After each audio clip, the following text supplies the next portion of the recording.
Good morning, everyone. My name is Carlos Reines, and I'm one of the founders and president of RubiconMD.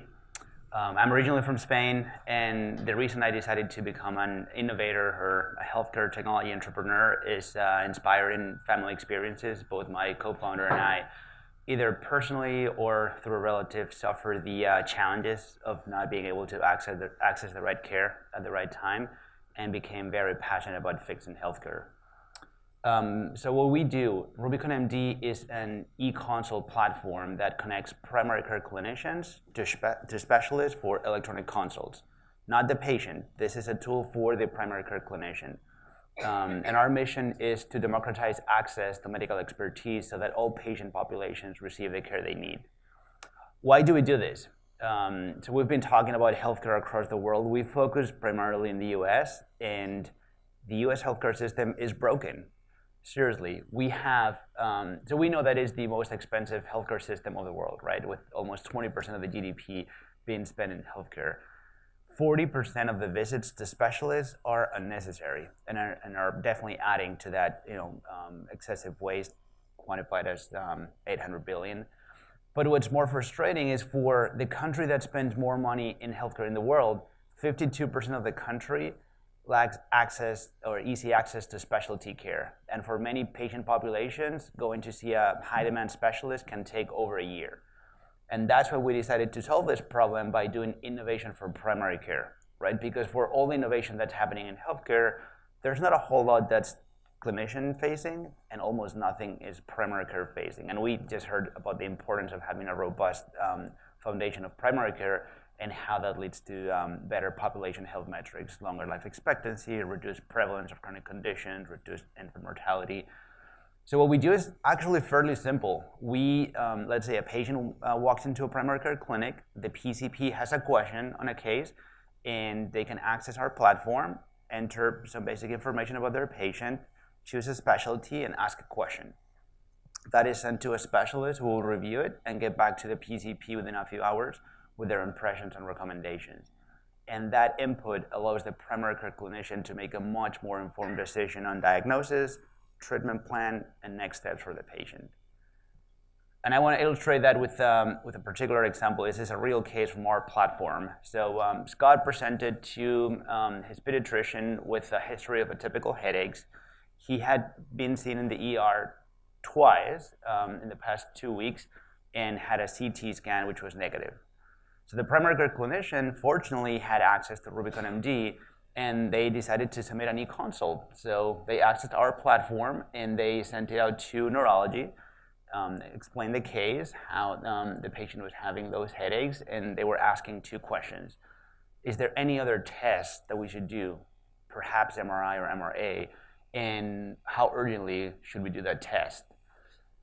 Typically, we do responses within the day. Here, the neurologist was online, responded within an hour, and said, actually, this type of headaches raises concerns about a posterior focal lesion or even aneurysm.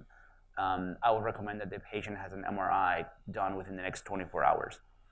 They did that immediately. The MRI showed aneurysm with a clot, and that allowed the PCP to escalate care, schedule Scott with a neurosurgeon, and undergo surgical treatment immediately. And this is an example where we typically don't hear about the patient stories, right? Because we are a tool for clinicians. But this is a case where the primary care clinician called back and said, guys, I do full scope of practice, right? I see everything in primary care. It's very hard for me to get these nuances. But this is a perfect example of how I was able to leverage specialist expertise to practice at the top of my license and expedite care. And now we're talking about avoiding, potentially a complication, potentially a death of a patient.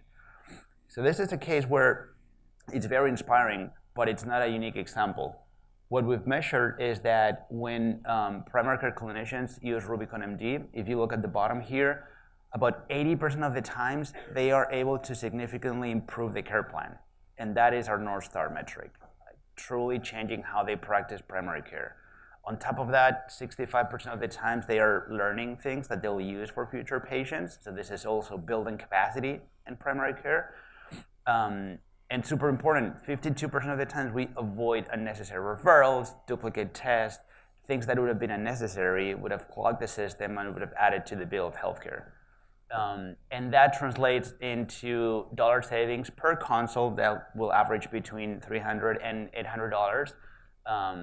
And what's more important, I think this is the stat for the last year, we avoided 500,000 patient wait days. So that's the time that would have stood between the patient and getting to the right care plan. So when we talk about supporting populations, that's a meaningful impact.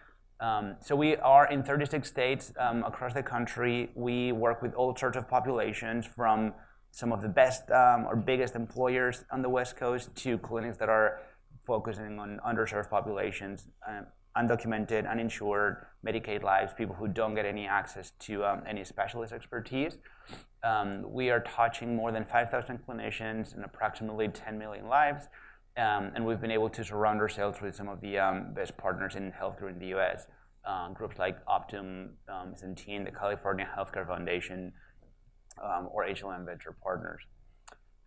And then the ask that we have here for you guys for the conference, so fixing healthcare is incredibly complex, and we need the best people. So the first thing is talent. We're always looking for top, talented, mission-driven individuals who want to join our mission of transforming healthcare.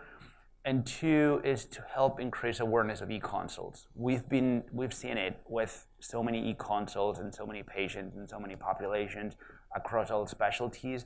This truly changes how primary care clinicians are able to improve care, but yet e-consults are only at the fingertips of a small portion of primary care clinicians in the country, and we want to make sure that, maybe 5 years from now, this is a default tool in their portfolio, and there is no primary care clinician that's practicing primary care without e-consults. Thank you very much.